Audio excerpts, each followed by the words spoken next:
خلاص عملنا خلاص ولات كبر كلهم هكذا طونطين كلهم خلاص صافي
عربوي ما يعرفكش.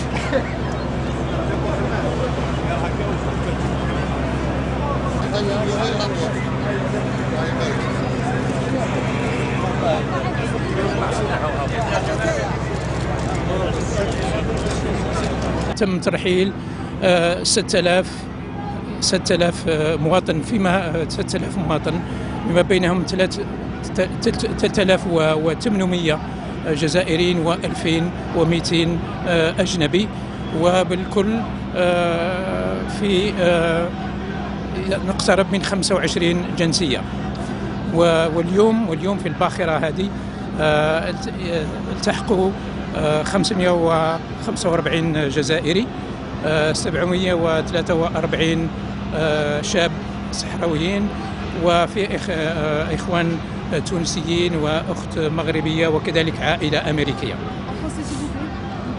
Sur le rapatriement donc des ressortissants algériens. Sur Benghazi, ensuite sur Tripoli À Benghazi, la situation était particulière étant donné que nos concitoyens là étaient dans une situation d'isolement. Et le choix s'est imposé de les rapatrier par voie maritime. C'est une opération c'est une première en quelque sorte, c'est la première du genre que l'État algérien effectue de rapatriement de ses ressortissants par voie maritime. Elle a un caractère politique bien entendu, mais surtout exceptionnel. Elle a nécessité la mobilisation des moyens de l'État. C'est une expérience unique que l'État algérien a vécue. Et il est heureux qu'elle se déroule dans de bonnes conditions. Il y a eu à bord une assistance extrêmement forte, d'une part d'équipes de la Direction générale de la Sûreté nationale, des équipes du ministère de la Santé, des psychologues et également des médecins, ainsi que d'autres équipes spécialisées donc, pour encadrer et assister nos concitoyens qui ont été ainsi rapatriés.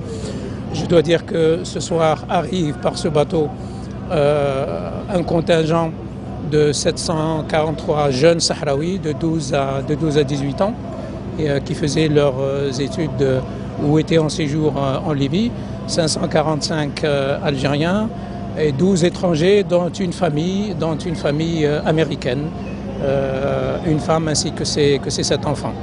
Alors dans l'ensemble, il nous faut souligner que l'État algérien a pu, tout à fait remarquable, d'une équipe de choc de femmes, je dois dire, de la solidarité nationale, qui a pris toutes les dispositions nécessaires dès l'accueil. Alors ici, il y aura un acheminement direct vers les wilayas. Donc il y a une trentaine de bus qui est déjà ici mobilisés par le ministère de la Solidarité nationale. Et ceux qui sont à Alger, bien entendu, seront acheminés à Alger. Et quant aux Sahraouis, ils vont être acheminés sur la gare maritime et de là, ils prendront le train sur Tindouf. Il se trouve que dans ces 8000, il y a un volant de 3000 Algériens qui ne sont pas stables, donc qui sont des travailleurs précaires. Donc de manière stable, nous avons 5000 Algériens résidents et à peu près 1500 qui sont à Tripoli. انا ما عنديش دار في ليبيا عندي انا ما عنديش وجوزك شو بيشتغل شو وظيفته يشتغل هذيك اللي يخدم ما شاء الله يخدم يخدم في الصحراء لا الحمد لله يخدم في الصحراء في ليبيا وغادي مقيمين قاعدين نطلعوا نخرجوا ناكلوا بيا احنا ما كاش وين هنا 5 وهم وين نروحوا ما كاش انا ضروري يكونوا يقولوا لي ليبيا تعاودي ترجعي لا نقول نعاود نرجع لها باسكو انا ما عنديش وين نسكن. بس انت كم سنه قعدت في ليبيا؟ 10 سنوات. 10 سنين من 2000 من 2000 كيف بدك ترجعي لهون؟ نرجع باسكو انا لو عندي لنا نسكن نورمال ما نعاودش نرجع بس احنا شو اسمك؟ فتحيه وولادك قد عمرهم؟ هذا شهر وهذولات؟ عامين ونص وواحد 4 سنين وواحدة 9 وواحد 6 وواحد مات الله يرحمه. كنا غادي احنا كي كنا غادي صافا الحمد لله جدابيا مساكين اصلا صحاب ليبيا مساكين ما نديش نقول لك كيفاش ناس طيبه بزاف طيبين كيما احنا كيما هما يجيبوا لنا الماكله يجيبوا لنا حماونا ما خلاوناش بصح ما خلاوش علينا كيما هما يلمسهم كيما يلمسنا حنايا يباتوا عسين علينا. هذو صحاب ليبيا لا ما فيش كيما هي الصح. كلمه الحق تنقال لو كان في حاجه نقول بصح كلمه الحق نقولها هذه هي ليبيا. كان عندكم احتكاك يعني مع السلطات الليبيه؟ ايه داروا لكم عراقيل نو نو نو نو نو نو نو نو نو نو نو نو صح. كاين واحد كيموناج يقول لك كاين لا شوف وجوازات السفر لا لا لا لا لا لا لا والله راه كون حاولوا نجاو السفر ما نجيش. لا راه عندي الباسبور تاعي باسبور ولادي. لا لا لا لا راه عندنا كل حاجه. لا مساكين كل واحد. لا والله العظيم راه عندي نوري لك لي باسبور الواحد ليه عليه يقول كلمه الصح. لا ما داروا لنا والو نورمال خرجونا وصلونا حتى لبنغازي ركبنا ما صرنا والو عرفونا حنايا لي ساجيريان نورمال. لماذا رجعتي؟ خفتوا خايفين من كثر خير بوتفليقه كثر خير رئيسنا اللي جاب لنا البابور مسكين وقال لنا رواحوا. قعدتوا هونيك؟ نقعدوا اللي بينا بهم واش نديروا ها ما كاش، ما عندناش كيفاش نخرجوا، بصح كثر خير بوتفليقه اللي جابنا البابور جاتنا اوكازيون بيان، ركبنا جينا. فيف لاجي.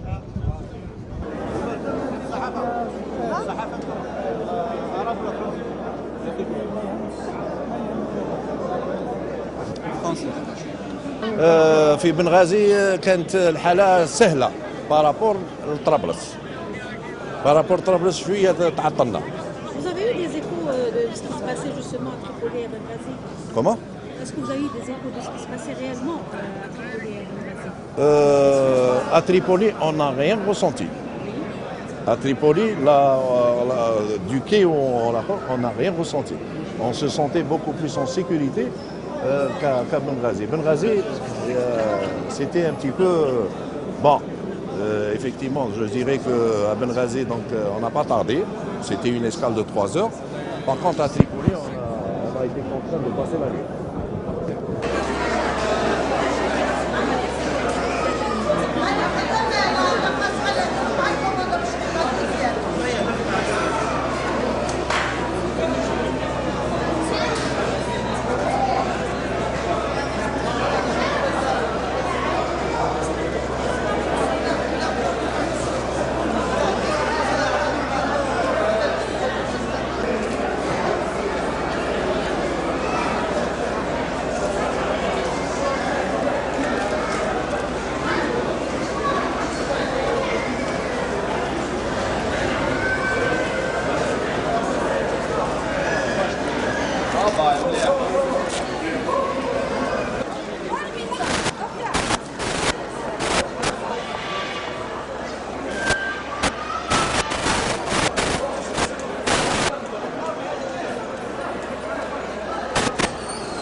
اخويا حنا كنا في بنغازي وجاتنا الذخيره وفرحانين بالذخيره التصيليه اللي جات، وفرحانين بالرئيس نتاعنا والرصاص والقنابل اللي تكلموا بحدانا، وفي شي جزائريين قاعدين تما في ليبيا كان اللي ما لحقوش على البابور، فهمت عليا؟ وحنا نفرحوا بالرئيس نتاعنا ويحيى بوتفليقه ونبو منه الشباب اللي جا لهنايا والبناوت اللي دخلوا لنا والنساء اللي دخلوا هنا، نبو نشوف لنا خدمه، اللي ما عنده سكنه يعطوا سكنه، ونفتخروا بالجزائر نتاعنا ويحيى بوتفليقه ويعيش بوتفليقه. وهذا ما نقول لك خويا، وفيو لاجيري، فيو لاجيري جوسكا لا فان دي موند.